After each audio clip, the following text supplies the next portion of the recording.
Meu nome é Raquel, faço parte da equipe da Tecnologia Assistiva, da Divisão de Educação Especial da Secretaria Municipal de Educação. Junto comigo na equipe, nós temos a Carol, que é a nossa... todas nós temos formação na área de licenciatura e uma outra formação, no meu caso, a fonoaudiologia, no caso da Carol, a fisioterapia, e a Silmara também, que faz parte da nossa equipe, a fisioterapia. Tá? A nossa equipe, ela realiza adaptações e adequações de mobiliário, de materiais que permitam a acessibilidade do nosso aluno ao ambiente escolar. Nesse primeiro momento, nós vamos apresentar para vocês um vídeo referente à paralisia cerebral, ok?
Olá, pessoal! Então, nós trouxemos esse vídeo para vocês, que é para... Nós temos a conscientização da inclusão. Então, muitas vezes, o nosso aluno está na cadeira de rodas, né? Utiliza essa cadeira de rodas, e ele tem os desejos. Então, ele quer estar próximo das outras crianças. E essa vivência, junto com os demais, é aprendizado para o nosso aluno. Então, a gente faz a interação social. Então, o vídeo também demonstra momentos em que ele sai dessa cadeira de rodas e está junto com as crianças, que é o que a gente preconiza também, essa transição quando o aluno tem condições. Então, principalmente, o que é mais crucial nesse vídeo demonstra momentos de aula de educação física. Então, muitas vezes a aula acontece e o nosso aluno está na cadeira de rodas observando. Então, ele faz gestos. O que esse vídeo também demonstra? Que esse aluno, de certa forma, ele tenta se comunicar, que é o que a Raquel vai abordar, que é a comunicação alternativa. O aluno pode não oralizar, mas ele demonstra em forma de gestos. Então, por meio desse vídeo, a gente quer fazer uma introdução no assunto que nós iremos abordar. Nós trouxemos aqui alguns materiais, né, para apresentar para vocês, como da deficiência física no ambiente escolar, que a gente pode estar utilizando.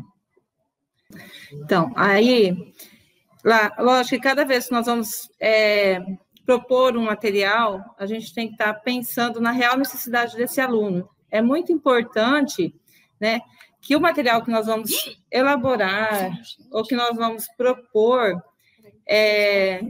atenda a necessidade real do nosso estudante. Aqui nós trouxemos algumas imagens de atividades, como, por exemplo, o plano inclinado. Se a gente visualizar ali, quando nós estamos utilizando esse plano inclinado, ele vai estar bem no campo visual do estudante, né? O que vai possibilitar que ele tenha uma maior atenção, a percepção seja melhor, para que a gente desenvolva essa atividade.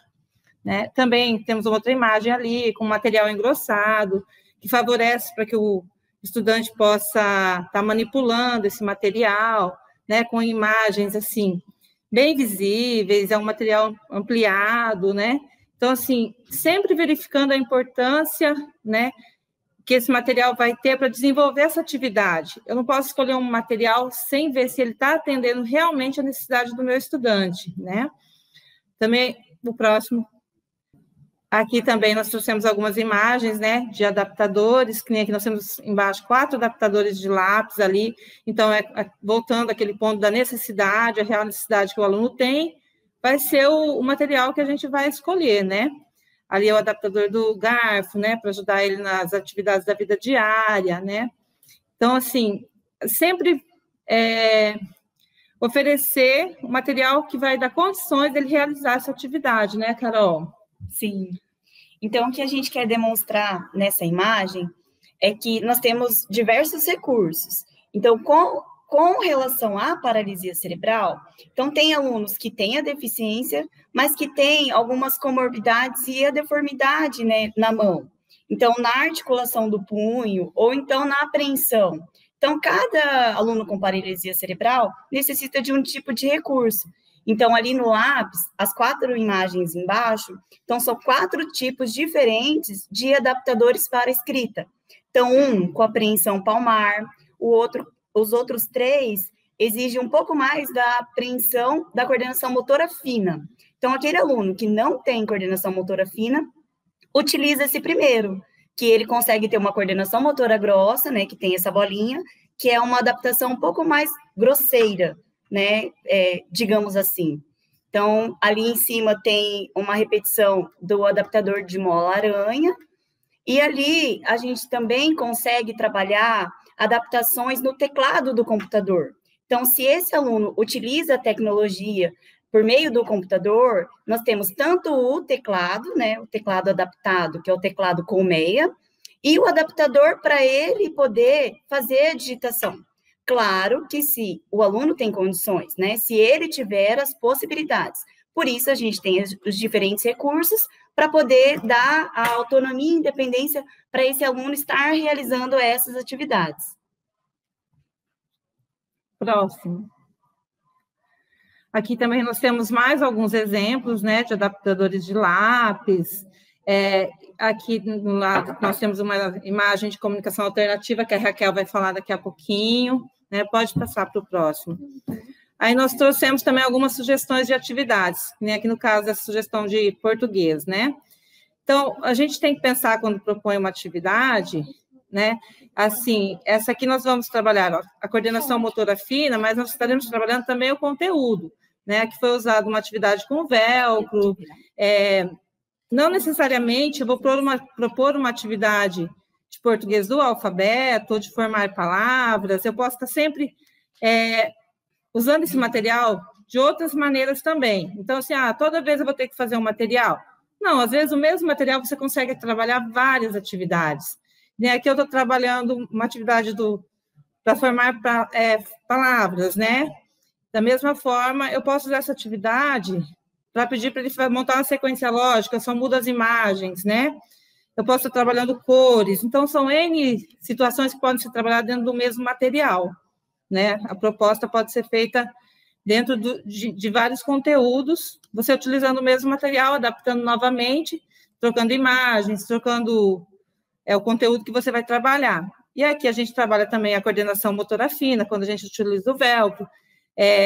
Pode ser realizado também esse material de uma outra forma, com tampinhas em que você pode pedir para ele rosquear, e você vai colocar ali a pontinha da garrafa, ele vai rosquear. Então, assim, tem N situações que você pode estar usando esse material, né, Carol? Sim, e também, na primeira imagem, que a gente observa que as letras estão em EVA. Então, muitas vezes, a gente pode trabalhar diferentes texturas, estimulando o sensorial do aluno e também o relevo. Então, se ele possui uma baixa visão, né, que é uma comorbidade da paralisia cerebral, essa forma em alto relevo e diferentes texturas pode estar ajudando o nosso aluno a identificar melhor tanto as letras quanto o número, o conteúdo que está sendo abordado na atividade. Então, a mesma adaptação pode ser trabalhado, né, de acordo com o currículo e do ano que esse aluno está inserido. Próximo. Aqui nós trouxemos uma outra atividade, feita com um material alternativo, né, com palitos e um papel, uma cartolina, aqui do lado com empreendedores, né? Então, assim, além de você estar trabalhando o conteúdo, você está trabalhando a coordenação motora fina desse estudante também, né?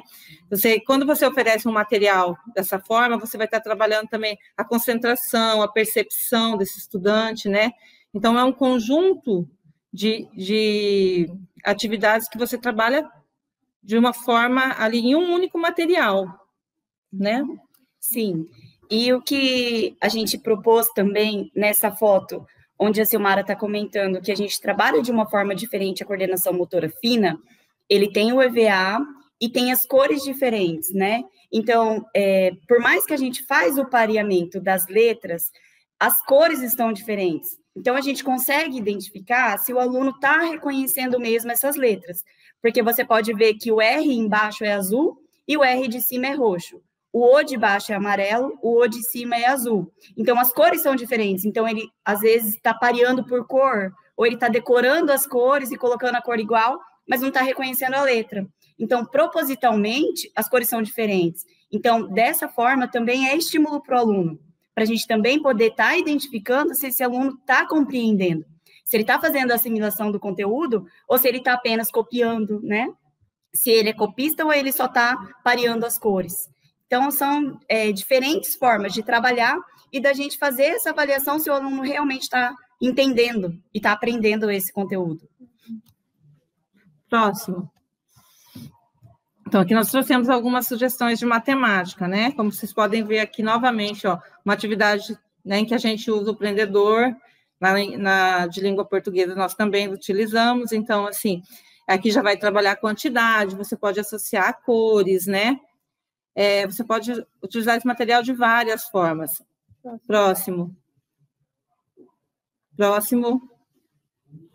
Então, nessa atividade aqui, ó, uma atividade que a gente vai estar trabalhando quantidade, né, na matemática. Então, mas essa atividade eu posso estar trabalhando novamente várias situações, como as cores, os numerais, a imagem do número, né, para ele reconhecer. Ele vai pegar com a pinça ali. Então, assim, a gente vai estar fazendo um trabalho da coordenação motora fina, né? E o fato dele ter que estar associando a quantidade ao numeral, e ser um material bem colorido, tudo atrai para que ele chame mais a atenção desse estudante, para que ele se concentre mais nessa atividade, né? Então, aqui, esse material é um material simples, que a gente confecciona ele com papelão, tampinhas, né? Aqui a gente pode usar o pompom, ou pode estar usando até mesmo a massinha, que você modela ela, espera um certo tempo, ela fica seca e você consegue trabalhar com ela. Então, são materiais bem fáceis, acessíveis da gente estar podendo produzir, né? Então, aí, nessa imagem, complementando o que a Sil está falando, quando a gente coloca essa pinça, a gente está estimulando a coordenação motora fina. Então, como esse aluno pode ter dificuldade motora, ele demora um tempo maior para realizar a atividade. Então, o que a gente consegue com isso? Aquele aluno que perde o interesse rápido pela atividade, a gente consegue um tempo maior. Então, aumenta esse tempo de atenção e de concentração, porque ele fica intertido. Como ele tem essa dificuldade, ele demora um pouquinho mais de tempo, e aí ele quer vencer esse obstáculo. Então, essas atividades, principalmente de pinça, de encaixe, onde a gente tem que parear e manipular, para os nossos alunos com deficiência física, é de fundamental importância. Próximo. Então, agora a gente vai passar as imagens, né, de alguns materiais também que nós podemos estar produzindo, né, de acordo com a necessidade do nosso estudante, que são materiais para a gente trabalhar matemática. Próximo. O próximo. Coordenação motora aqui, ó. O trabalho aqui de coordenação motora, que a gente pode ver um trabalho de colagem, né, que está trabalhando o conteúdo de figuras geométricas. Aqui nós temos estudantes do lado também, né, fazendo um trabalho de coordenação motora. Aí nós vamos... Então, complementando o que a Silmara está falando das atividades, então ali ele está fazendo a coordenação motora. Só que a gente também pode fazer de forma sensorial. Então, os alunos que têm alteração sensorial, a gente pode estar fazendo também em caixa de areia, né? Em diferentes texturas, trabalhando o grosso, o fino, o áspero, o quente, o gelado. Então, são N formas de estar trabalhando esse conteúdo de acordo com o currículo. Próximo. Então, aqui a gente trouxe mais algumas imagens, né? Que o alinhavo, que a gente vai estar trabalhando também a coordenação motora, ali a pescaria, né? Com a colher. O próximo,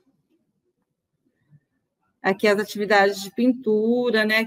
Então, são N atividades que nós podemos estar trabalhando com o estudante, juntamente com o conteúdo, está também trabalhando essa parte de coordenação motora, a percepção, a atenção, a concentração. Quando a gente oferece um material para ele diferenciado, que possibilita ele realizar a atividade, ele vai ter um maior interesse em realizar essas atividades, né? Aí, pode passar para outra. Então, aqui a gente vai passar as imagens para vocês estarem olhando, né? Mais algumas atividades. Próximo. Aí aqui a gente tem uma frase, né? Para a gente refletir. Não importa quantos recursos você tem. Se você não saber usá-los, nunca será o suficiente. Que cai naquilo que a gente fala, né, Carol? Quando você vai planejar um recurso para o teu estudante, você tem que visualizar o que vai atender a ele, porque senão muitas vezes o teu recurso não vai atender o objetivo, né, proposto. Sim, então ali ele está cheio de recursos, mas não está adiantando, não está sendo de grande valia. Se ele utilizasse apenas uma escada, só uma, ele conseguiria atingir o objetivo. Então, não adianta a gente ter N atividades, sendo que ela não está sendo efetiva. Então, a gente tem que formar, pensar, avaliar qual é o recurso que vai atender esse aluno, qual é a atividade que eu vou conseguir atingir esse objetivo. Próximo. Então, na verdade, esse slide resume o que a Carol acabou de falar, desse planejamento, né? O próximo. Nós temos, né, para auxiliar nossos alunos de deficiência física, podemos utilizar a tecnologia assistiva, que é algumas categorias, né, Carol, que nós temos dentro da tecnologia assistiva. O próximo. Aí, nós temos também imagens de alguns materiais que a gente usa, né, na sala de aula, que nem a mesa adaptada, que possibilita com que a gente possa estar regulando essa mesa na altura para atender ao estudante, né? Ele tem esse recorte, que tem algumas cadeiras de roda que a gente necessita desse recorte, né, para que o aluno possa ficar numa postura adequada para desenvolver a atividade. Próximo. Aqui nós temos um apoio plantar, que também é utilizado para nós posicionarmos o aluno de maneira a ele ficar com a postura adaptada, né? Aqui nós temos um trocador. Esse trocador nós temos na rede, né? Pode passar. Aqui nós temos os adaptadores de lápis. Pode ver, tem alguns aqui que já foram mostrados lá, mas nós também podemos estar confeccionando, né? Com materiais alternativos. Próximo. Agora eu vou passar para a Raquel, aqui na prancha multifuncional. Na realidade, a gente tem muitos materiais que a gente utiliza para comunicação alternativa, mas também, sempre que eu trabalho referente à tecnologia assistiva, são materiais que me permitem o acesso do aluno, né? A prancha multifuncional, ela é utilizada, ela tem 3 partes nela, um quadro branco, o outro imantado e outro velcro. Então, eu consigo fazer a produção escrita, como também fixar atividades com imã e no outro lado o velcro, tá? Então, é para a gente ter um melhor acesso para o nosso aluno contra o conteúdo. Vamos lá, para os próximos slides. São materiais, aí na sequência vem materiais para auxílios da vida diária, né? As meninas, elas sempre orientam nas escolas no momento da alimentação, porque a gente busca, como tecnologia assistiva, oferecer dar autonomia para os nossos alunos. Então, tem alunos na escola que eles têm potencial para estar se alimentando sozinho. Só que, assim, precisa ser ofertado, precisa ser estimulado. Então, as meninas, a Carol e a Silmara, elas trabalham nessa área, dando esse direcionamento para quem está de apoio, o professor da sala de aula, o professor regente, está dando esse suporte para o aluno. Próximo. Aí a gente tem mais materiais de acessibilidade. A tecnologia assistiva ela é enorme quanto a materiais. A gente vê nas imagens ponteira de acesso ao computador, teclado, acionadores, tudo que facilita o acesso do nosso aluno aos materiais, tanto aos materiais pedagógicos quanto a materiais tecnológicos. Pode passar. Projetos arquitetônicos que permitem acessibilidade, órteses e próteses. Os projetos arquitetônicos, as nossas escolas, elas buscam a melhor acessibilidade, tanto no banheiro, a gente tem os banheiros adaptados, rampa, entrada da escola, entrada de sala de aula. As órteses e próteses, as meninas, elas fazem o acompanhamento dos nossos alunos, e junto com a parceria da CESAL, que nós temos com a CESAL, as nossas crianças com deficiência que fazem uso de órteses ou necessitam de próteses, elas são encaminhadas para o sistema de regulação para poderem ser atendidas, tá? Então, a nossa equipe ela é solicitada pela escola e a gente faz esse encaminhamento. Próximo. Aí é a minha área. Agora eu vou nadar de braçada. Então, gente, eu, como primeira formação, eu sou fonoaudióloga, mas o nosso foco ali na secretaria é na questão pedagógica, permitir acesso aos nossos alunos às questões pedagógicas. Quando a gente fala de linguagem, a gente fala de diferentes formas de comunicar. A comunicação, ela permite que eu transmita ideias, que eu transmita sentimentos, que eu transmita as minhas vontades, os meus desejos.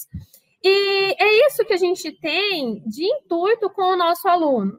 Existem diversas formas de comunicar-se e a gente precisa que o profissional que atende ao nosso aluno entenda isso. Porque nós temos alunos que eles não têm uma oralidade, que eles não têm uma comunicação estabelecida. Mas como que eu vou ensinar essa criança se eu não estabeleci essa comunicação com ele? Existem profissionais que eles ofertam, eles produzem materiais maravilhosos, mas em nenhum momento ele estabeleceu essa comunicação com a criança.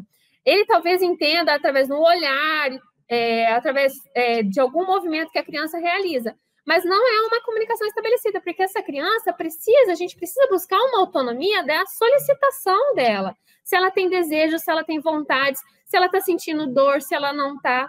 Então, quando a gente não tem estabelecido essa comunicação, a gente não consegue essa troca com a criança.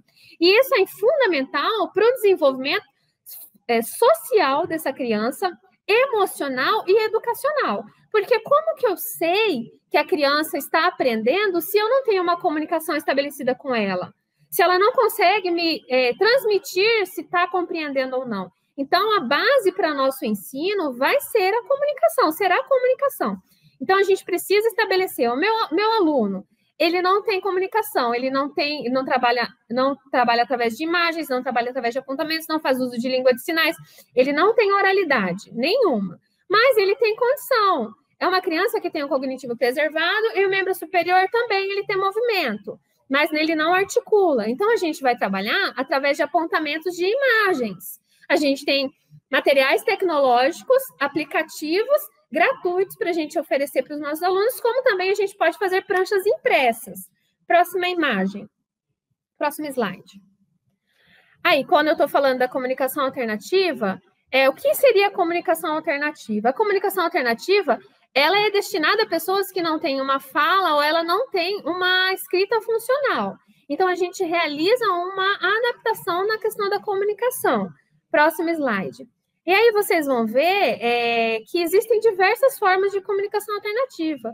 Aquilo que eu falei, língua de sinais, ela entra como uma comunicação alternativa. Crianças com paralisia cerebral, mas que têm potencial de sinalizar, elas podem sim fazer uso de língua de sinais e é maravilhoso, porque a língua de sinais, ela é uma língua, ela tem estrutura de língua, né? Então, ela vai poder ter uma boa troca.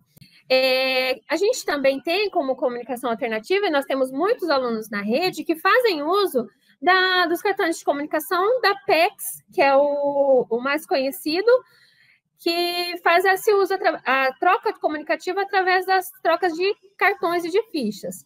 Temos a prancha de comunicação, que seria uma prancha estruturada com imagens para a pessoa realizar o apontamento. Próximo slide, que daí vocês vão dar uma olhadinha melhor na estrutura. Vai passando, isso. Pode passar, aqui são 3 imagens no mesmo slide. Aí. Essa aí é fichas de comunicação. A gente estava falando do álbum, eu vou mostrar ali no próximo slide como funciona o álbum. Mas primeiro, vou falar agora das fichas. Quando a gente inicia a comunicação alternativa e a gente vai orientar nas escolas, eu até falo para os professores, não adianta eu chegar para você e falar, olha, monta todo esse álbum, imprime todas essas imagens, amplia esse vocabulário, se a criança, ela não tem nenhuma, ela nunca teve nenhuma troca através de imagens, ela ainda não faz assimilação, associação da imagem com o que ela deseja. Então, a gente inicia pelas fichas de comunicação. A Mari, da equipe TEA, ela vai falar muito sobre o quadro de rotina. E o nosso trabalho ele é muito ligado. Quando a gente fala da deficiência, a tecnologia assistiva, ela entra em várias áreas, ela entra em várias equipes. Então, quando eu falo de fichas de comunicação e a gente vai iniciar uma comunicação alternativa, eu sempre direciono a gente trabalhar com o quadro de rotina. Porque o quadro de rotina, ele vai trabalhar desde a entrada da criança na escola, a saída da criança, o horário do lanche, o horário do banheiro, do beber água. Então, através desses momentos, a gente vai iniciar a troca comunicativa. A gente vai apresentar para a criança a imagem e a ação. Olha, nós vamos para o lanche, mostrou a imagem, leva a imagem na horária do lanche.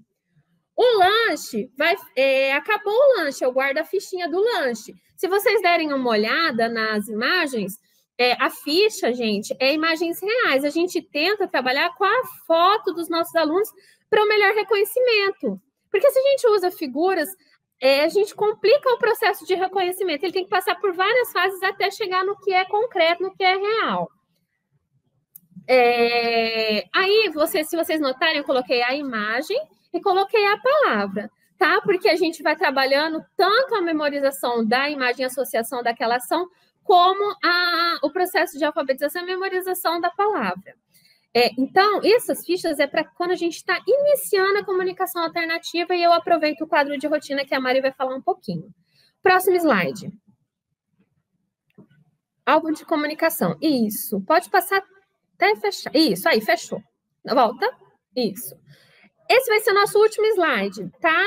Eu vou fechar nele no álbum de comunicação, porque quando a gente tem um aluno que tem cognitivo preservado, tem movimento de membro superior legal, só que ele não tem oralidade. É um aluno que não teve, que a opção vai ser imagens. Então, a gente estrutura um álbum de comunicação, um álbum de imagens.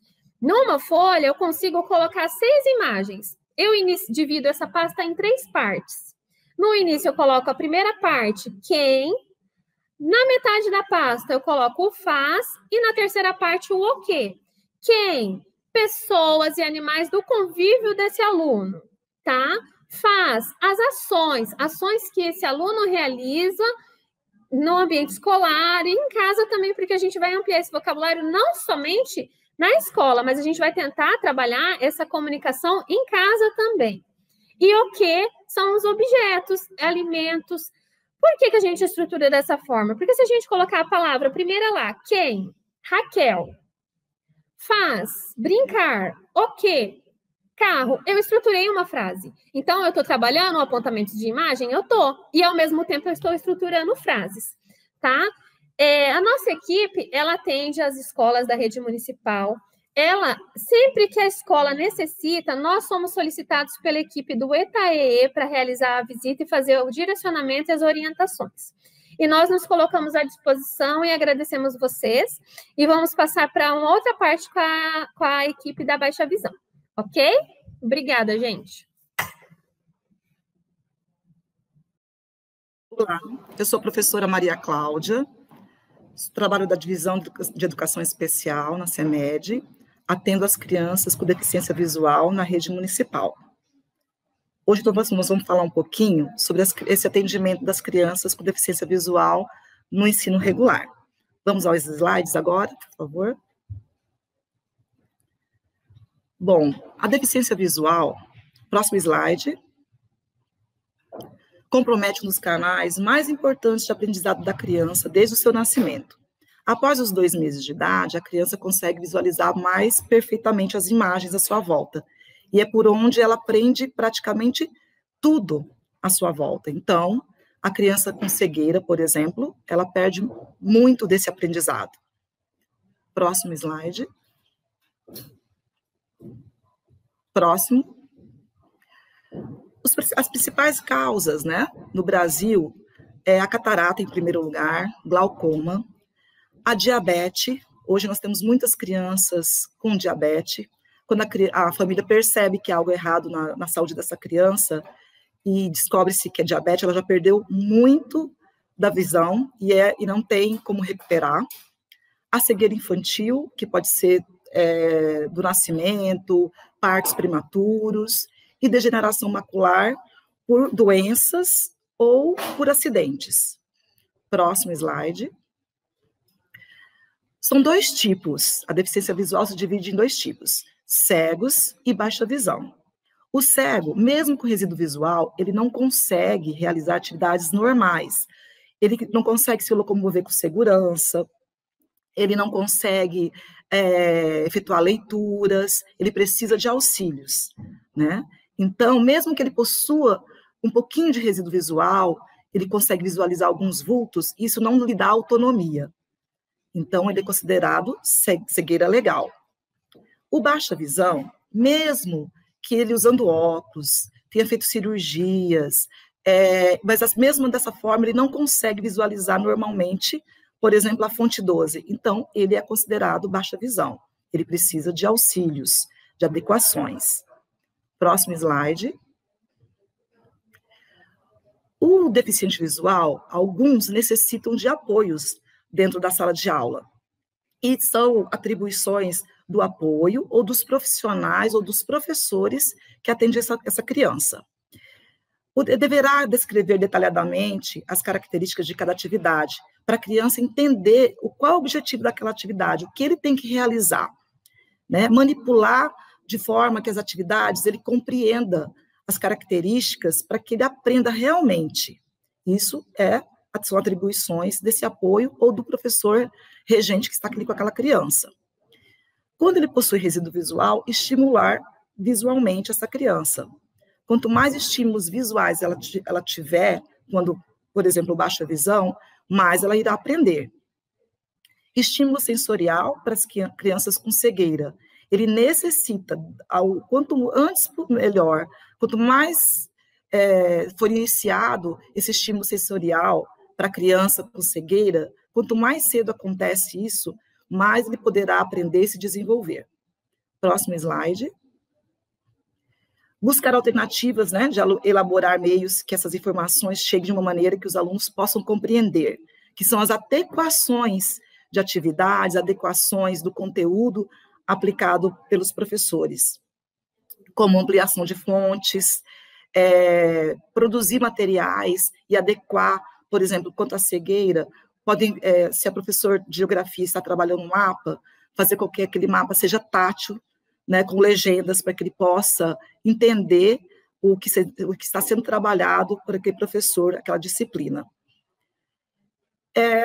O encaminhamento para avaliação funcional da visão, pedagogicamente. Esse aluno tem que ter já o laudo do oftalmo, que é o clínico, e eu faço essa avaliação na rede municipal.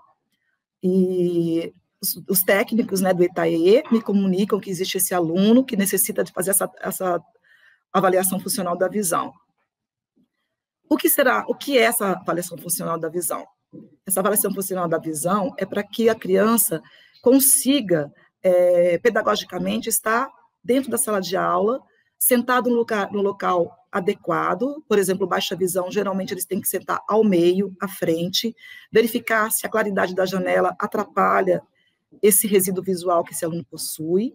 Se o aluno é cego, ele tem que sentar o mais perto possível do professor, para que ele possa ouvir a aula do professor e entender, estar dentro do contexto escolar o mais incluso possível. Próximo slide. Do ponto educacional, alunos com cegueira. ele vai aprender tudo à sua volta, desde o seu nascimento, né? Ele vai usar o quê? Os outros sentidos que lhe restam, que são sentidos remanescentes. O tato, a audição, o olfato, o paladar. Quando a criança ela é bem trabalhada desde o seu nascimento, os sentidos remanescentes, quando ele é cego, ele pode chegar até ter esses sentidos aguçados 100 vezes mais do que nós, que somos videntes. E para o sistema Braille, para ele ser alfabetizado em Braille, é necessário que ele tenha todos esses sentidos remanescentes bem trabalhados, né? E o sistema Braille, ele só consegue ser alfabetizado quando ele não possui comorbidades. Ele precisa ter o cognitivo preservado, não pode ter déficit cognitivo e nem deficiência visual nas mãos, porque ele vai realizar a leitura, né, pelo tato. Alunos de baixa visão. Alguns casos, a criança, só com a ampliação de fonte já é o necessário. O baixa visão ele é bem complexo, por isso que é necessário fazer a avaliação funcional da visão, é primordial com esse aluno. Porque existem mais de 3 milhões de doenças que acometem os olhos. Então, cada aluno é único. Alguns a lupa vai ajustar, outros a telelupa, outros só a escrita ampliada, e outros não. Vai precisar de mais tecnologia, né, como as meninas já falaram anteriormente. Próximo slide.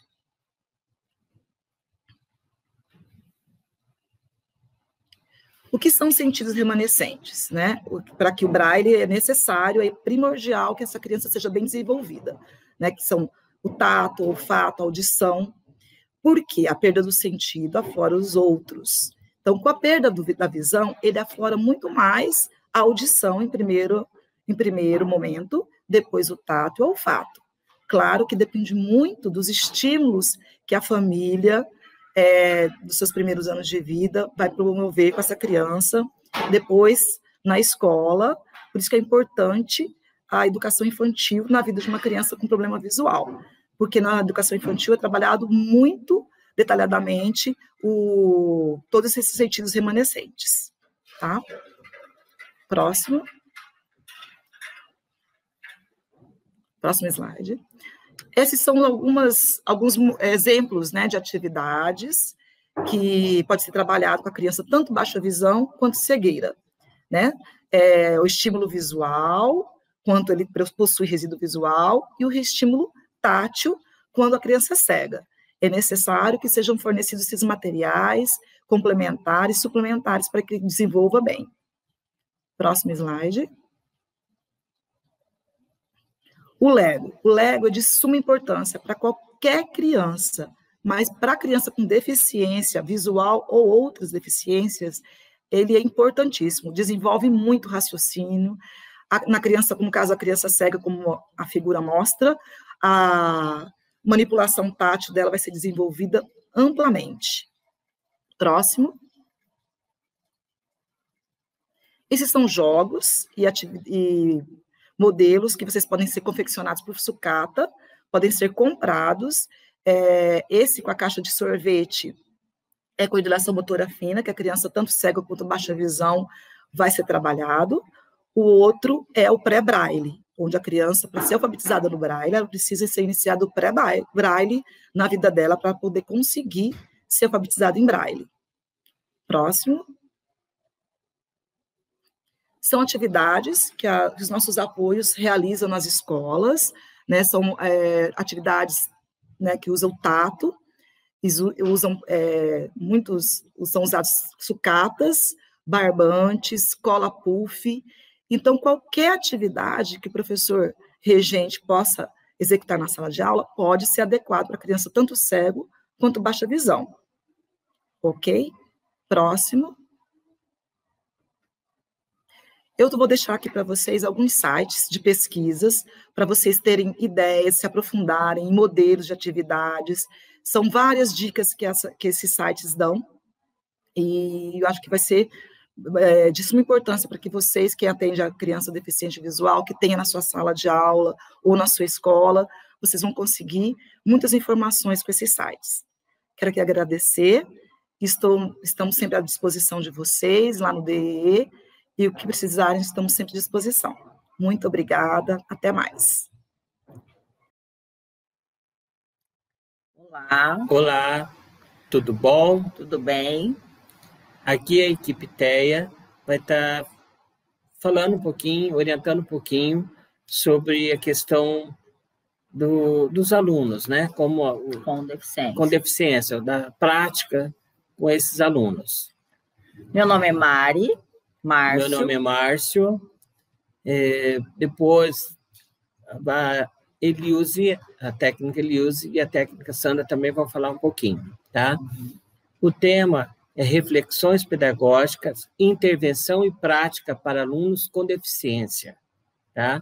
Próximo slide. Próximo. Tá, o que é pessoa com deficiência? Na Convenção sobre Direitos Humanos, né, na ONU, são pessoas consideradas com deficiência aquelas que têm um longo prazo de impedimento físico ou mental, intelectual ou sensorial. A questão aqui sensorial aí entra os alunos com autismo, né? Os quais a interação com diversas barreiras podem obstruir sua participação plena e efetiva na sociedade em igualdade de condições com as demais pessoas. Ou seja, estas pessoas com deficiência elas vão ter que ser incluídas, né? Aí entra a questão da inclusão, tanto em escola como em eventos na sociedade. Tá. A Lei Brasileira de Inclusão, o LBI, também conhecido como Estatuto da Pessoa com Deficiência, é um conjunto de normas destinada a assegurar e a promover em igualdade de condições os exercícios de direitos e liberdades fundamentais por pessoas com deficiência, visando a sua inclusão social e a cidadania. Ou seja, essa Lei Brasileira de Inclusão veio para justamente promover, normatizar a inclusão dessas pessoas com deficiência, que têm impedimento, né, que são a longo prazo, ou seja, muitas vezes não vai ter jeito de modificar, né? Então, a lei de inclusão veio para normatizar tudo isso. Próximo slide. Pode falar. E é bom salientar também que, levando em conta as legislações que amparam esse atendimento diferenciado para as pessoas com deficiência, a gente não pode esquecer que essas pessoas são seres humanos que possuem uma deficiência. Por isso que a gente, quando se referir ao indivíduo com deficiência, você tem que se colocar sempre na frente o indivíduo, o ser humano, a pessoa, depois a deficiência. A nível mundial, isso é discutido e normatizado. Então, quando você se refere ao indivíduo com deficiência, você não se refere como um indivíduo especial, como um indivíduo especificamente restrito na situação de deficiência. Então, você se refere, por exemplo, o Márcio surdo, né? O Márcio é surdo, ou a criança com surdez, a criança com deficiência física, o indivíduo com deficiência auditiva, ou com autismo, né? Então, sempre vem o indivíduo anterior à deficiência, porque quando você vai olhar o todo do ser humano, você vê primeiro a situação que está relacionada ao comportamento daquele indivíduo naquela faixa etária, tá? Próximo slide.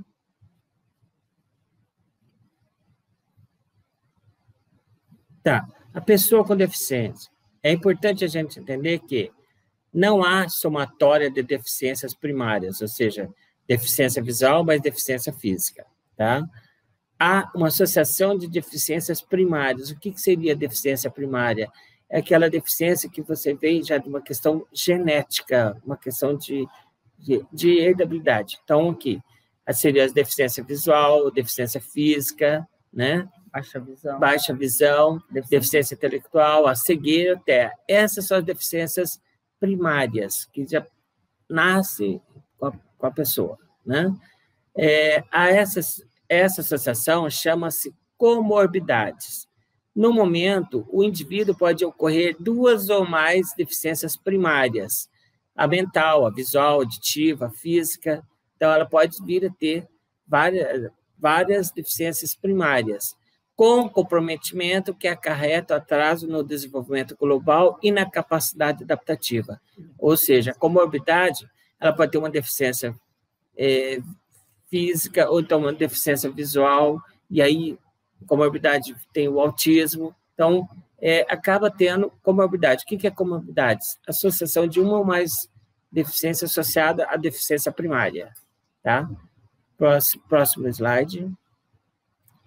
Tá. O movimento inclusivo nas escolas, por mais que ainda seja muito contestado pelo caráter ameaçador de toda e qualquer mudança, especialmente no meio educacional, convence a todos pela sua lógica, pela ética do seu posicionamento social. Mantoan, 2003. O que acontece? A inclusão está aí, só que como é algo ameaçador, ou seja, é algo novo, é algo que todo mundo vai ter que se adaptar, vai ter que se adequar, vai ter que conviver, e aí, quando é algo novo, isso causa muita ameaça, causa medo do novo, só que não vai dar, não tem mais como fugir. A inclusão está aí, enfrentar esse medo para partir para um crescimento. Tá bom? Próximo slide. Bom, agora eu vou falar um pouquinho da situação da inclusão do autismo em sala de aula, né? Vamos olhar para uma situação comportamental. O que precisa se falar para se regular esse comportamento dessa criança, desse aluno com autismo? Primeiro, eu preciso entender que habilidades e repertórios esse indivíduo possui, esse aluno possui. A gente tem que partir do princípio que pessoas com TEA são iguais a nós. Eles precisam desenvolver habilidades para serem inseridos na sociedade e para ter uma qualidade de vida. Então, quando a gente parte desse princípio, que é um indivíduo com todo o potencial, que precisa desenvolver habilidades, mas que para desenvolver essas habilidades, ele precisa da nossa intervenção, nós precisamos planejar essa situação de intervenção. Toda e qualquer habilidade para o indivíduo com TEA precisa ser orientado, precisa ser modelado, precisa ser inserido, diferente de qualquer outro indivíduo que não possua uma disfunção nessas áreas do comportamento, nessas áreas das funções executivas. Esse indivíduo precisa da modelagem, ele precisa saber o que nós queremos que ele desenvolva. As habilidades precisam ser expostas, orientadas, modeladas para que isso ocorra. Então, para que se fale de um comportamento regulado, nós precisamos modelar, orientar, mostrar o que queremos que ele aprenda. O que a gente sempre fala nas nossas orientações é que, sem comunicação, e as meninas com certeza abordaram isso, a Raquel deve ter falado sobre isso, quando não existe comunicação, quando eu não consigo passar o que eu não tenho de habilidade, eu me frustro e eu entro numa situação de comportamento alterado, um comportamento totalmente fora do padrão.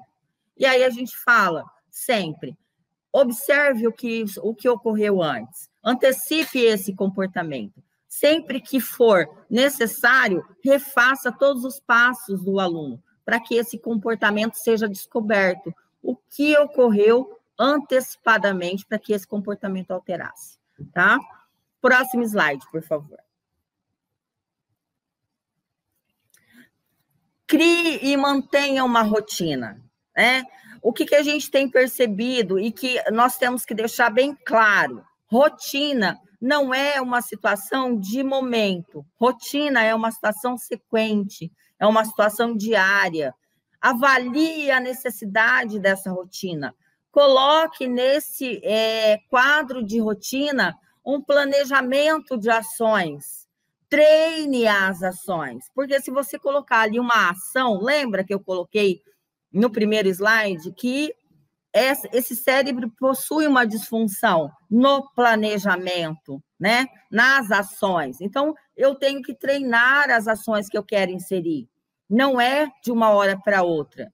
Então, eu treino as ações, eu tenho que intervir na necessidade, monitorar esse planejamento, monitorar essa habilidade desejada.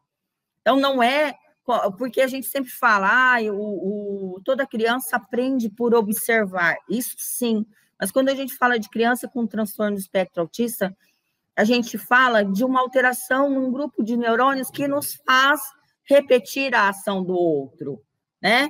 Essa alteração, ela não impede que ele faça, só que ele precisa aprender para fazer.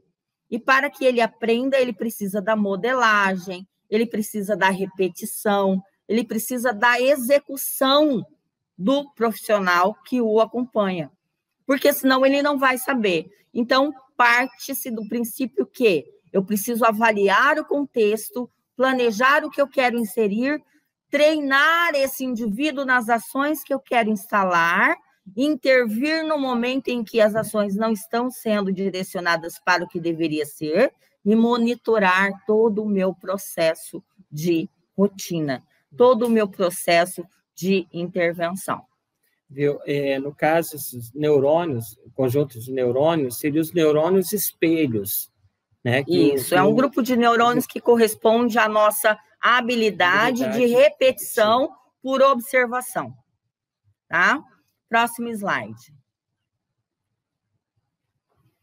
Aqui eu trouxe algumas imagens para que vocês tenham um pouquinho de noção do que a gente fala quando a gente fala de comunicação, comportamento e organização, né? Quadro de rotina, essa primeira imagem, as ações que vão se repetindo, né? Ele já tem um domínio maior, eu posso colocar as ações por escrito, mas o que a gente orienta? Observe, né? Lembra da primeira situação? Observe, verifique. Ele tem o entendimento do que você quer passar? Ele tem o entendimento da imagem que você quer trabalhar? Essas outras imagens correspondem a outras ações dentro do ambiente escolar.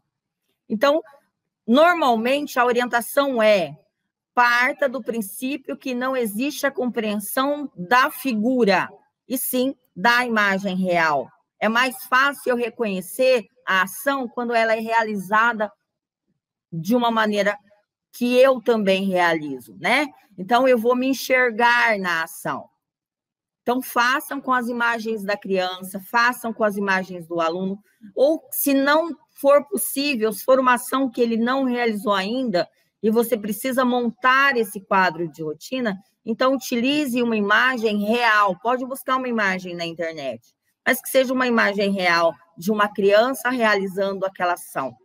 A gente tem que partir do princípio que toda e qualquer habilidade precisa ser instalada.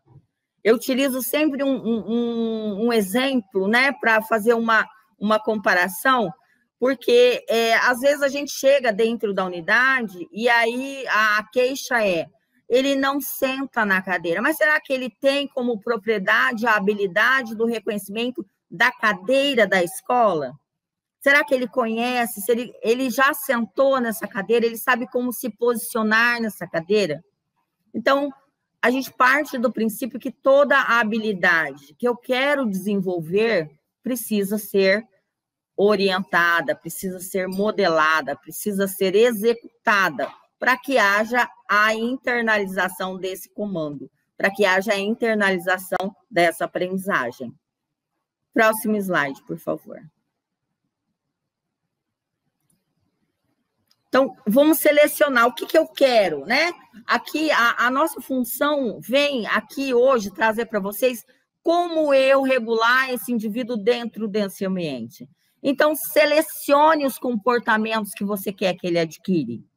Se eu quero que ele adquira um comportamento dentro da sala de aula, eu preciso mostrar que comportamento é esse, né? Mensuração do comportamento. Será que eu orientei, eu expliquei de que maneira esse comportamento precisa existir, de que maneira ele precisa ser executado?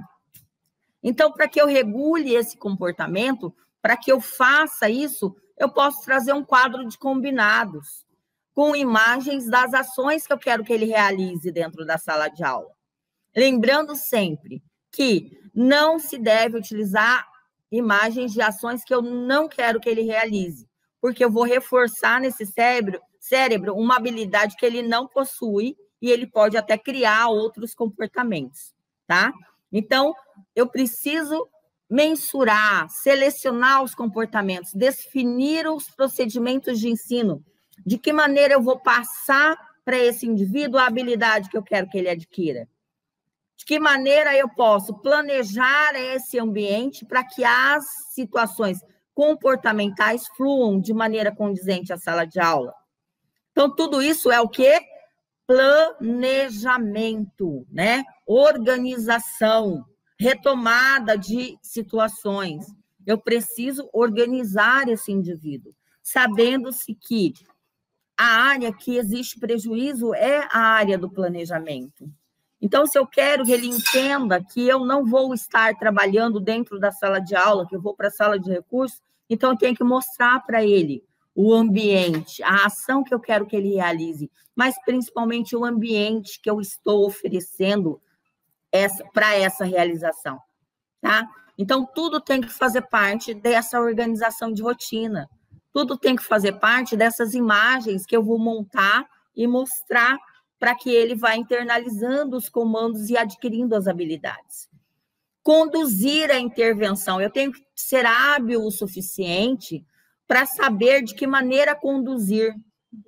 Eu tenho que entender como funciona esse cérebro, que não é de repente, eu preciso ter início, meio e fim para as ações. Isso é organizar esse cérebro. Eu preciso mostrar que eu vou começar, eu preciso mostrar que está no processo de execução e eu preciso mostrar que está finalizando esse processo de trabalho. Isso é condução de trabalho com criança com autismo. Isso é organização no trabalho com as crianças com autismo. Avaliar os efeitos da intervenção, né? Porque nem sempre o que eu imaginei que vai dar certo, a imagem que eu mostrei, a situação que eu verbalizei foi totalmente 100% aproveitada. Então, vamos avaliar novamente essa intervenção. Será que essa intervenção precisaria de mais imagens? Será que essa intervenção precisaria de mais comando de voz? Será que precisaria mais modelagem? Então, eu preciso também avaliar o meu fazer enquanto profissional. Se eu obtive resultados ruins, então eu volto lá na situação definir procedimentos de ensino. Eu volto na redefinição do meu fazer. Se eu tenho resultados bons, então eu seleciono mais situações comportamentais, tá? A minha tomada de decisão com relação ao trabalho precisa ser antecipado. Por quê? Essa criança precisa da antecipação das ações. Lembre-se, essas habilidades estão sendo instaladas. Ele não tem a previsibilidade temporal. Ele precisa saber o que está sendo feito com ele. Diferente das outras crianças que, quando chegam na escola, você fala, olha, espera que daqui a pouquinho seu pai vem te buscar. A criança com autismo não pode ouvir essa fala. Por que não? Se é uma fala que a gente diz para todo mundo. Porque para ela isso gera uma ansiedade. Ou ela lida com uma situação temporal que ela não tem habilidade para saber quanto tempo vai demorar.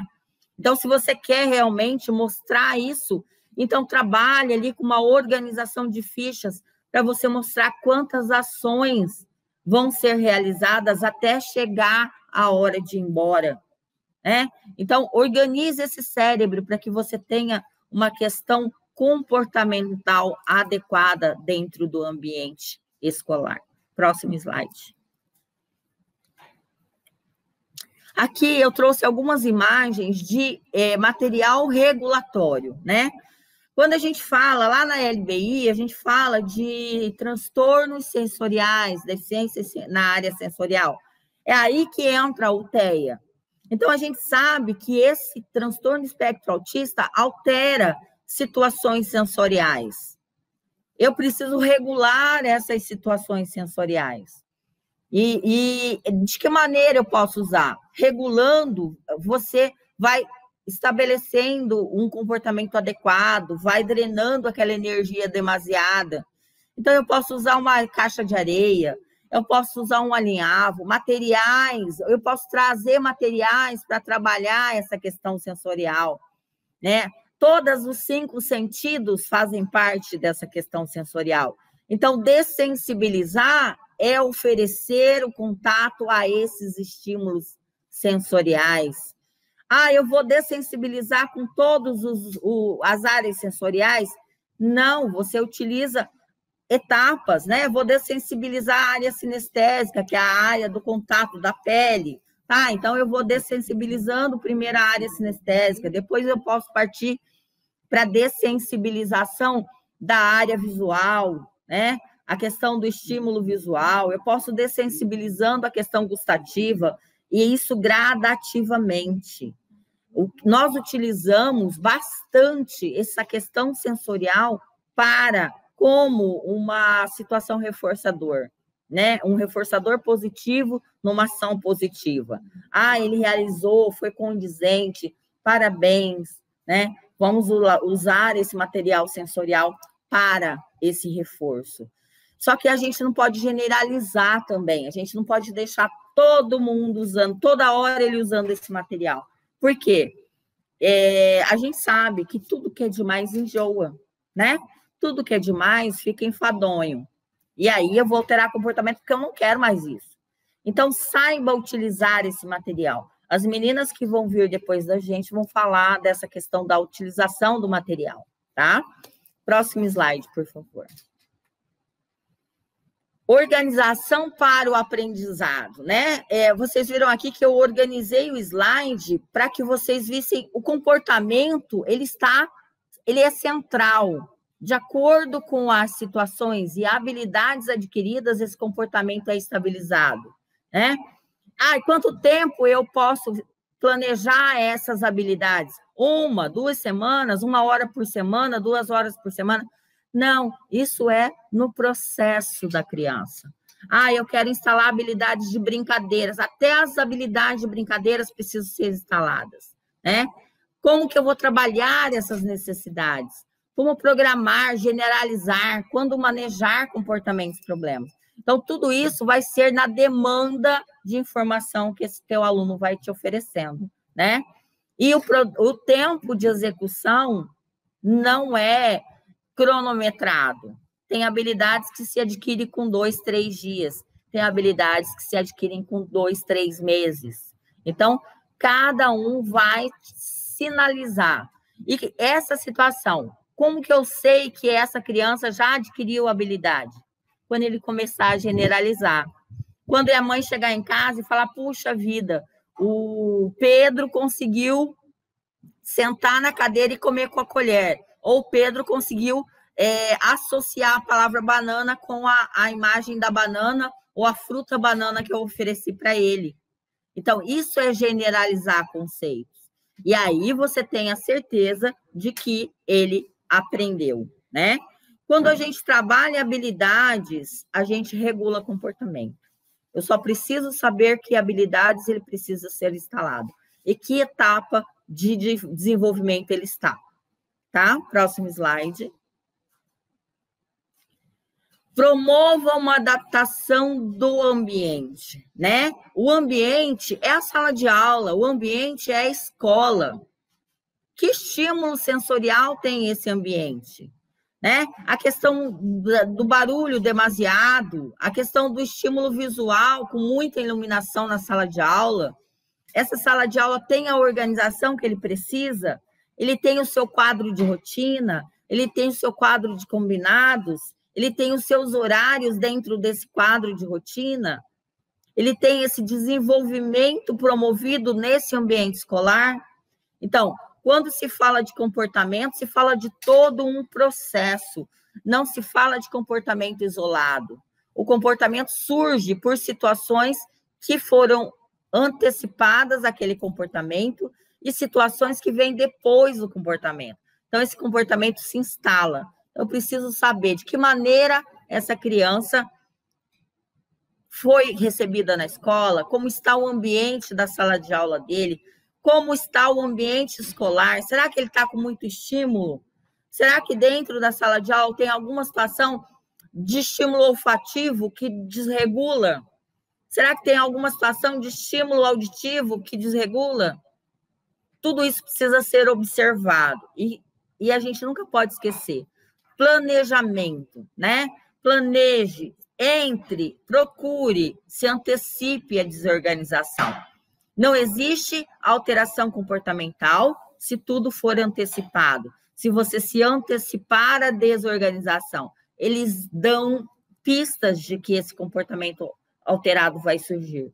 A gente precisa ler nas entrelinhas como ele começou a ficar mais agitado, ele começou a se mover mais na cadeira, ele começou a aparecer com movimentos estereotipados, que são os movimentos repetitivos.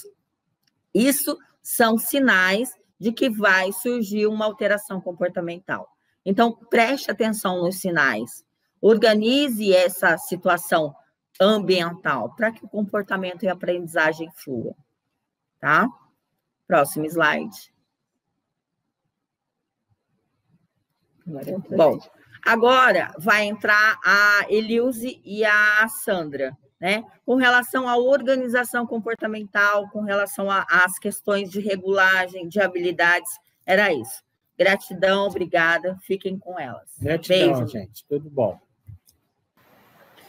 Obrigada, Mari, obrigada, Márcio, pela colaboração de vocês também. E assim, pensando nessa organização de ambiente, pensando nessa organização da rotina, a gente veio deixar um pouquinho para vocês aqui algumas propostas de intervenção dentro da sala de aula. Então, eu sou Elilze, também faço parte da equipe do autismo. Eu sou a Sandra, pessoal, também componho a equipe do autismo. Isso. E aí, pegando o gancho nessa última fala da Mari, por exemplo, quando a gente pensa nessa acomodação da informação, nessa acomodação do ambiente, nesse planejamento, monitoramento, a gente não pode esquecer que crianças com autismo, elas possuem áreas de interesse. E é nessas áreas que a gente também precisa pensar e trazer para dentro do contexto pedagógico. Crianças com autismo, eles têm determinada concentração exacerbada em determinados assuntos de seu interesse. E aí a gente busca essas conexões neuronais já existentes nessas crianças, nesses alunos, para a gente trazer para dentro do pedagógico. Então, é muito comum esses alunos apresentarem para a gente questões como o hiperfoco. Dentro dessas zonas, dessas áreas de interesse, dessa concentração exacerbada, a gente tem hiperfocos.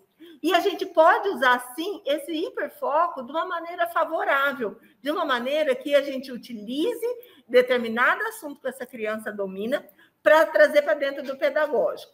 Nesse próximo slide, vocês vão perceber que essa concentração que existe de maneira repetitiva, restrita, então, aquele foco em determinado assunto, a criança só fala sobre aquilo o tempo todo, domina todas as situações, às vezes alguma situação ligada a carro, às vezes algumas situações ligadas a animais. Essa é a maneira dessa criança se organizar e trazer aquilo que ela tem de resposta. Então, a gente vai partir dessa conexão neuronal que já existe e trazer as intervenções pedagógicas. O que pode ser hiperfoco para essa criança? Gente, essa criança escolhe uma determinada área, como a gente já disse, e essa área pode ser uma música de preferência, pode passar o próximo slide. Essa área pode ser uma música de preferência, pode ser um personagem que ela tanto gosta. A gente tem aí as ecolalias, que as crianças às vezes se apropriam da fala dos personagens para trazer como intenção comunicativa. A gente tem filmes, tem livros, disciplina, letras, números e uma infinidade de outras situações que essa criança pode se apropriar. Então, assim como já dizia Paulo Freire, que a gente precisa de um aprendizado significativo, para essas crianças não é diferente. Se eu tenho aqui, dando aula nesse momento para uma pessoa, um pedreiro, se eu trouxer de forma significativa aquilo que faz parte da realidade dele, eu consigo um aprendizado mais simultâneo, um aprendizado com significado, aquilo que é pertencente à vida daquela criança, então eu consigo proporcionar um resultado muito maior. Então, eu me agrego a esse hiperfoco da criança e busco, nesse hiperfoco, modelos de aprendizagem. Então, eu me favoreço dessa informação dentro do contexto pedagógico. Então, por qualquer que seja esse hiperfoco dessa criança, por qualquer que seja um desses assuntos, eu me aproprio dele, tomo como gancho e trago as intervenções pedagógicas. A gente vai trabalhar aqui mostrando bem modelos, que é isso que a gente quer que vocês entendam. Entender o hiperfoco, a gente já sabe o que é. Mas, Elilze, como eu pego esse tema e agrego isso dentro do contexto da sala de aula?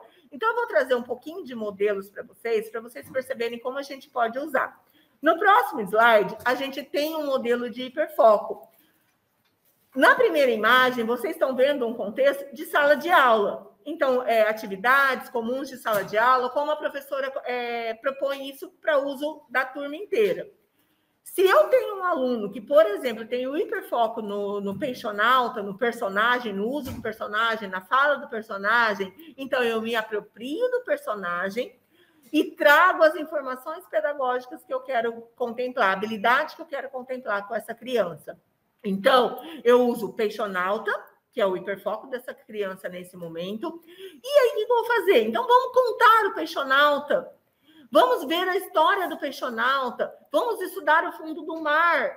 A partir do gancho do peixonauta, da vivência do peixonauta, eu estou trazendo isso para a vivência significativa e pedagógica dessa criança também. Então, eu não estou fugindo do tema da sala de aula, eu não estou fugindo do meu objetivo, da minha meta de aprendizado, que aqui nesse caso especificamente é a relação número-quantidade para a fase inicial da alfabetização, mas eu não deixo de buscar conhecimento que essa criança já tem, eu não deixo de buscar aquilo que é significativo da vida dela para dentro do pedagógico. E aí eu torno o aprendizado muito mais satisfatório. Outra questão que vale a pena a gente reforçar para dentro desse contexto do hiperfoco, para dentro desse contexto da aprendizagem com significado, da aprendizagem a partir das redes neuronais já estabelecidas, a gente tem a questão das referências pessoais. Pode passar o próximo slide. Quando eu uso essas referências pessoais? Gente, quando a gente fala daquilo que pertence a nós, é muito mais prazeroso de aprender. Quando eu falo daquilo que é vivência, daquilo que eu estou vendo, daquilo que é meu contexto, que é aquilo que é palpável para mim, ele se torna muito mais significativo. Então, além de eu buscar o hiperfoco da criança, eu também posso buscar referências dela do dia a dia. Eu também posso buscar para essa criança o brinquedo que ela gosta, o doce que ela mais gosta, a peça de vestuário, então um tênis, eu posso me apropriar do tênis que ela mais gosta, a cor desse tênis, fotos da família. Fotos da família serve bastante também quando a gente quer que a criança programe um registro textual, entendeu? Então, às vezes, eu tenho aquela criança que às vezes não gosta tanto de fazer registro. Então, quando eu venho para essa criança com alguma informação familiar, daquilo que é dela, aquilo que ela quer contar, ela quer trazer significado para a gente sobre isso. Então, eu agrego a imagem familiar, por exemplo, isso a gente está falando de algumas situações, alguns autistas que, de repente, pode ter aquele quadro de maior resistência, aquele quadro de maior dificuldade de se apropriar da rotina acadêmica. Então, quando eu trago situações pessoais dela para que ela realize a atividade, gente, eu consigo isso muito mais satisfatoriamente. Nessa imagem, a gente tem aí, por exemplo, carrinhos. Se eu tenho criança que gosta de carrinhos, que é muito comum isso acontecer, por que não colocar a sequência numérica a partir dos carrinhos que ela gosta? Por que não quantificar esse carrinho a partir daquilo que ela gosta? Situações, problemas, me utilizando do tênis que ela gosta, do estojo, do copo de água dela, do lanche que ela mais gosta. Por que não me apropriar dessas situações para eu trazer esse significado e esse engajamento muito maior dessa criança dentro do contexto pedagógico? E aí, eu trago isso sempre como pistas para essas atividades, lembrando que eu tenho que conhecer o nível de desenvolvimento do meu aluno, tudo que eu proponho é baseado naquele conhecimento específico que eu já tenho sobre o perfil de desenvolvimento dessa criança, e aí eu me aproprio dessas situações, quer sejam elas em situações mais concretas, por exemplo, como carrinho, ou quer seja ela através do físico, do papel, da situação, problema do papel.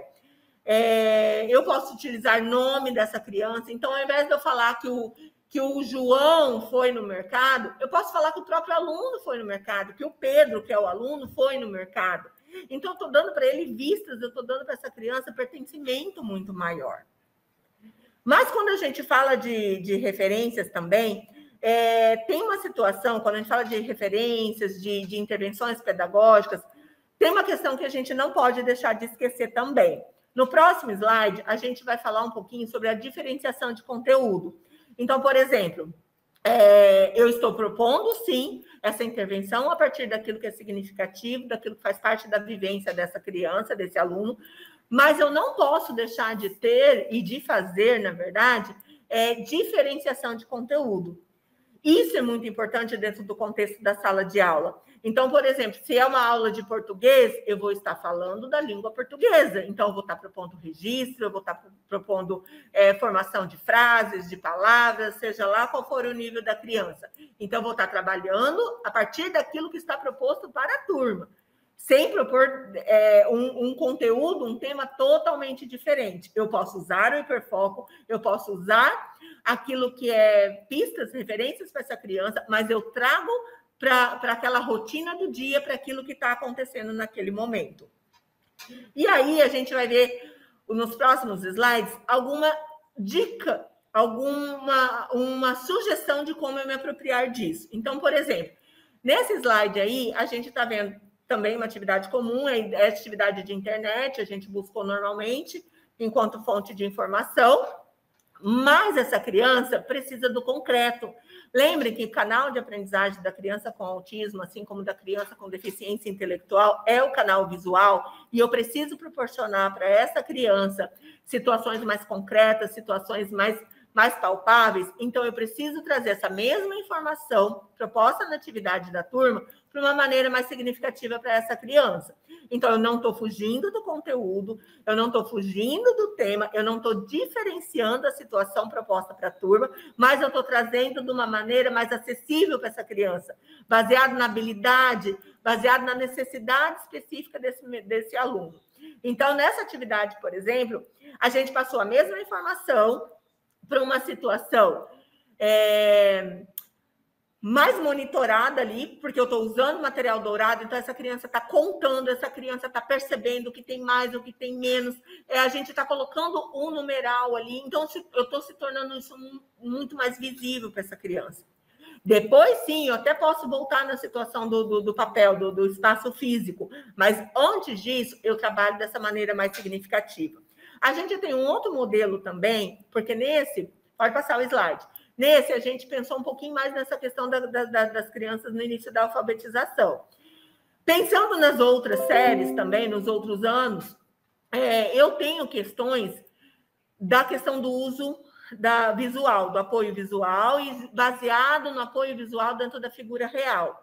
Então, eu tenho também uma figura de internet, uma atividade de internet, e como eu propor isso para a criança de uma forma mais significativa? Então, eu transfiro as informações para informações reais, para pistas visuais reais. Porque, por exemplo, se a gente pegar o boné da primeira imagem, essa criança pode não reconhecer o boné como sendo um boné. Ela pode falar para mim, de repente, que é uma pedra. Ela está vendo, é a interpretação dela. Quando eu uso imagens reais, o real não tem falha nunca. O real faz parte do cotidiano dela, o cotidiano da casa dos pais, dos avós, do cotidiano do mercado. Então, eu consigo elencar situações de vivência dessa criança. Por isso, a importância de eu prestar atenção no nível de desenvolvimento dessa criança, no nível de abstração que essa criança possui, apresenta naquele momento, a habilidade que eu quero que essa criança aprenda, e aí sim transferir para a imagem de forma mais correta.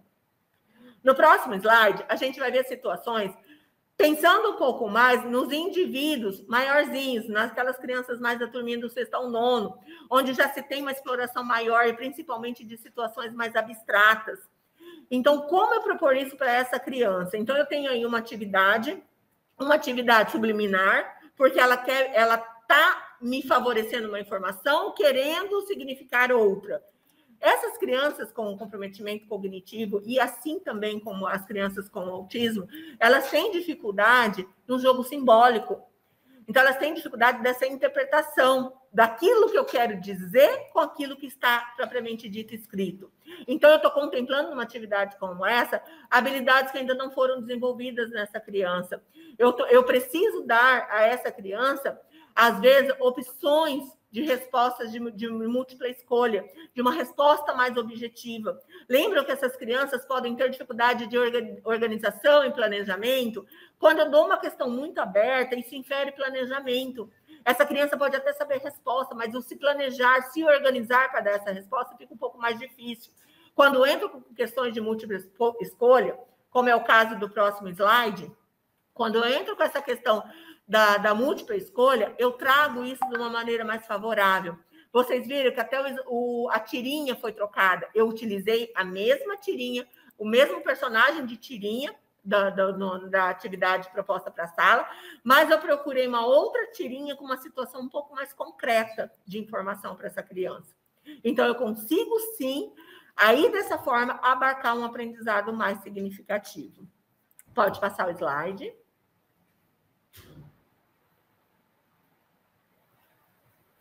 Pessoal, agora, depois da fala da Elilze, né, que foi muito importante, e um pressuposto que ela colocou foi a questão que a aprendizagem do aluno autista, ele se dá mais pela questão visual, né?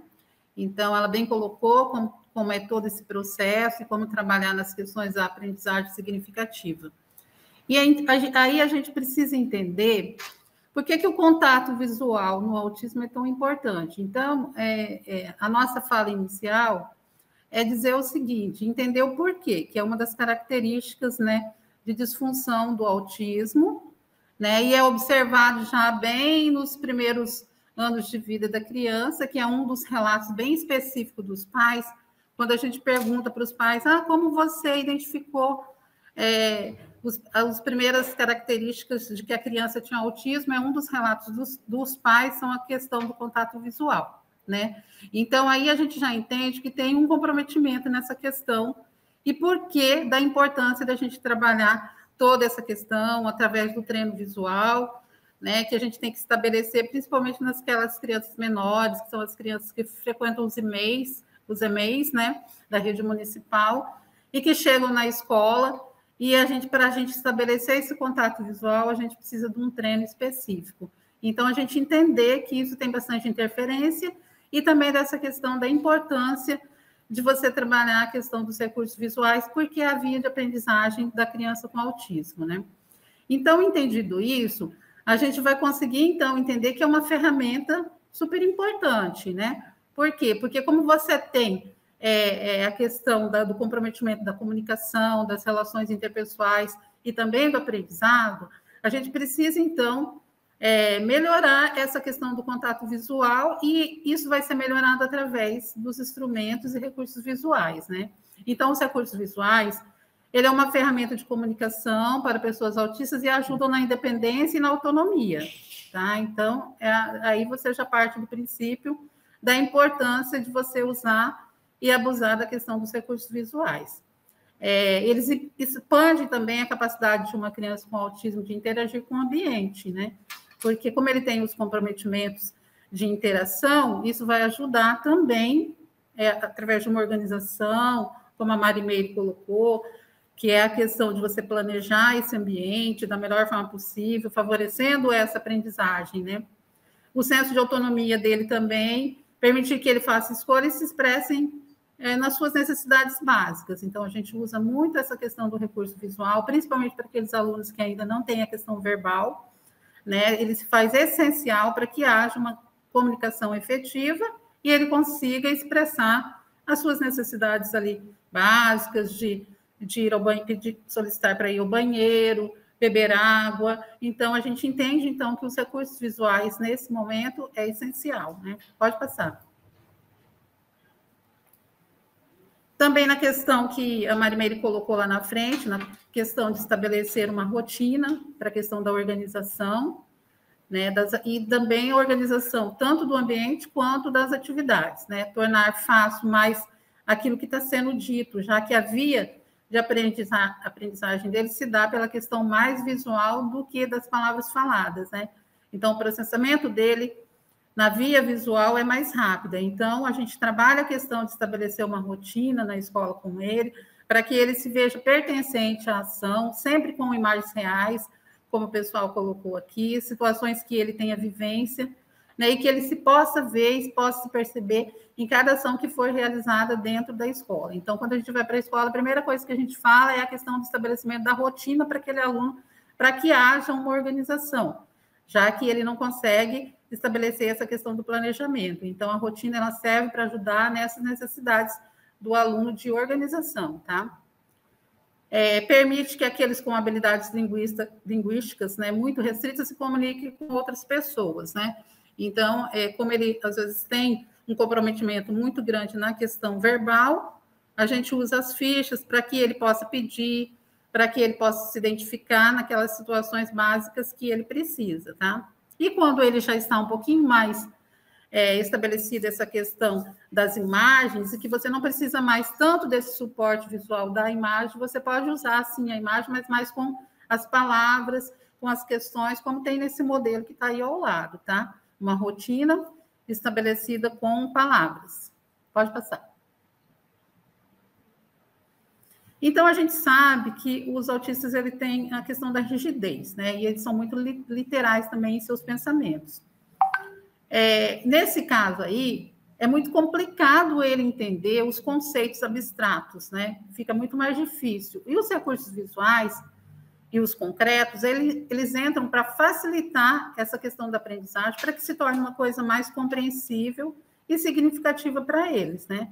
Então, vocês percebem aí a importância do uso desses recursos visuais nas questões das atividades, de tudo que você for trabalhar com o aluno, sempre você tem que trabalhar por vias de situações visuais e concretas, né? Então, vocês podem ver aí nessa atividade que existe ali um pareamento com o objeto real, né? E imagem real e objeto concreto. Então, a assimilação fica muito mais facilitada nessa questão quando você trabalha com essas duas situações, né?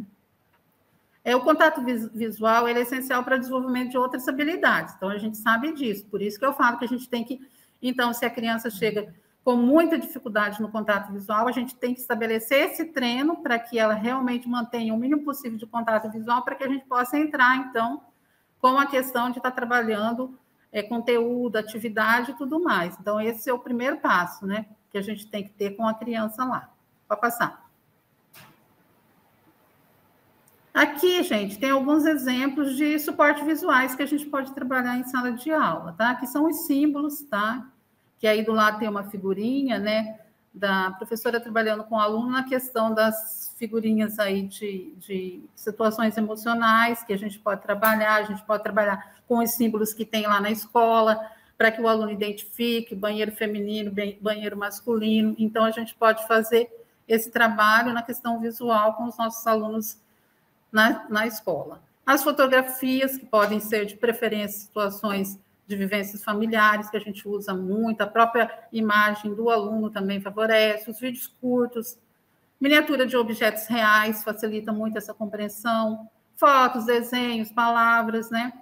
E a gente prefere o quê? Objetos reais, imagens reais, impressas ou visualizadas por meio de celulares e computadores, que também é uma das ferramentas que a gente pode usar e que tem muito resultado, porque a maioria das crianças tem acesso a um celular, a um tablet em casa, e é um canal de aprendizagem também muito significativo para eles, tá? Próximo. Aqui, pessoal, tem algumas orientações para o contato visual, para a gente estabelecer o contato visual de uma forma que a gente possa estar praticando e entender também como é essa questão e favorecer essa questão da criança aprimorar esse contato visual. Então, a gente dá a orientação do quê? Olhe diretamente nos olhos da criança, mesmo que ela não esteja te olhando. Então, é assim, todo dia fazer esse treino com a criança. Para quê? Para ir aprimorando essa questão do estabelecimento do contato visual e assim favorecer a questão da aprendizagem, tá? Assim que ela olhar para você, não deixe de olhar, procure manter o contato visual, procure estar sempre posicionado, sempre de frente para a criança, né? Porque como ela não mantém esse contato visual, ela tende a ficar olhando para várias situações ali, objetos, né? E ela se dispersa muito fácil. Então, procure sempre que você for se direcionar a ela ou mostrar alguma coisa, sempre se posicionar de frente para a criança, numa altura que você possa ficar próximo dos olhos da criança, mantendo uma distância, mas sempre assim, manter o mesmo limite ali de altura para favorecer essa questão do contato. Procure enfatizar quando for elogiar e use bastante expressão facial, porque como ela tem a dificuldade por causa dos neurônios espelhos, como a Mari disse, ela não tem aquele comportamento ou habilidade da empatia, né? Então, quanto mais a gente provocar situações que ela possa começar a ver as diferenças da expressão facial, isso ajuda muito no desenvolvimento dessa habilidade, tá? Utilizar objetos reais, realmente atrativos, né, quando for ensinar a criança, que é a questão do hiperfoco também, que a Elius falou, né, que é muito mais significativo você usar alguma coisa que ele tenha interesse, que ele goste, né, para favorecer a questão da aprendizagem também. Ao mostrar algo para ela, deixe bem ao nível dos olhos, que é aquilo que eu falei, pelas dificuldades que ela tem, né, manter no nível dos olhos, sempre próximo dela, tá, para facilitar essa questão. Ensine e brinque também com objetos diferentes, não apenas com brinquedos, né? Porque ela tem que ter o acesso a várias situações visuais, que não seja só aquilo que ela gosta, mas também apresentar outras situações de brinquedos, entrar na brincadeira dela, considerando a rigidez de pensamento, ela vai ter dificuldade, mas aos poucos a gente vai entrando e vai apresentando outras situações de brincar com aqueles brinquedos que não sejam somente aquela que ela quer por conta do pensamento restrito, tá? Minimize o foco de atenção. Se você quer que a criança olhe para você, tente eliminar do ambiente coisas que possam roubar a atenção dela. Então, considerando essa disfunção que ele tem, o que a gente pode fazer? É eliminar. Por exemplo, você chega, vai dar uma atividade ou vai dar uma situação para ela, tanto visual ou concreta, você tem que tirar os distratores que estão em volta, que podem chamar a atenção dela e tirar o foco, e ela não prestar atenção realmente naquilo que você quer e focar naquilo que você vai executar. Então, procurar deixar o mínimo de poluição visual, trabalhar somente com aquilo que você propôs na atividade. Próximo.